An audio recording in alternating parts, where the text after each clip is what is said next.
மக்களே வணக்கம். மாம்பழம் சாப்பிட்டால் நம் உடலில் நடக்கக்கூடிய அதிசயம், மருத்துவர்களுடைய புதிய கண்டுபிடிப்பு என்னன்னு நீங்க பார்க்குறதுக்கு முன்னாடி இந்த பயனுள்ள தகவலை கண்டிப்பாக உங்களுக்கு தெரிஞ்சவங்களுக்கும் ஷேர் பண்ணிடுங்க. ஏன்னா இது அவங்களுக்கும் பயனுள்ளதாக இருக்கலாம். இது போன்ற அப்டேட்ஸ்க்கு நீங்கள் இன்னும் நம்மளோட சேனல் சப்ஸ்கிரைப் பண்ணாமல் இருக்கீங்க, உடனே சப்ஸ்கிரைப் பண்ணிட்டு பக்கத்தில் இருக்கக்கூடிய பெல் பட்டனை கிளிக் பண்ணி ஆல் அப்படின்ற ஆப்ஷனை செட் பண்ணிக்கோங்க. அப்போ தான் நான் போடக்கூடிய எல்லா அப்டேட்ஸும் உங்களுக்கு அடிக்கடி வந்து சேரும். சரி வாங்க மக்களே, இப்போ வீடியோக்குள்ளே போயிடலாம். முக்கணி அப்படின்னு மாப்பழம் வாழையை குறிப்பிடுவாங்க. இதில் மாம்பழம் அப்படின்னாலே நம்ம நாக்கில் தானாகவே வந்து பார்த்திங்கன்னா எச்சி ஊற ஆரம்பிச்சிடும். காரணம் அந்த அளவுக்கு மாம்பழம் இனிப்பு உடைய பழம்.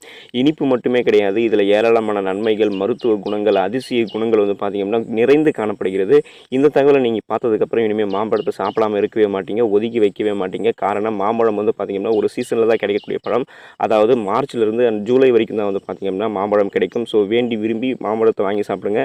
மாம்பழத்துடைய நன்மைகள் மற்றும் பயன்களை நீங்கள் அறிஞ்சிக்க கமெண்ட் பாக்ஸில் லிங்க் கொடுத்துருக்கேன், டிஸ்கிரிப்ஷனில் லிங்க் கொடுத்துருக்கேன், மறக்காமல் பார்த்துருங்க. இது போன்ற மேலும் பயனுள்ள தகவலுக்கு நீங்கள் இன்னும் நம்மளோட சேனல் சப்ஸ்கிரைப் பண்ணாமல் இருக்கீங்க, உடனே சப்ஸ்கிரைப் பண்ணிவிட்டு உங்களுடைய ஃப்ரெண்ட்ஸுக்கும் ஷேர் பண்ணி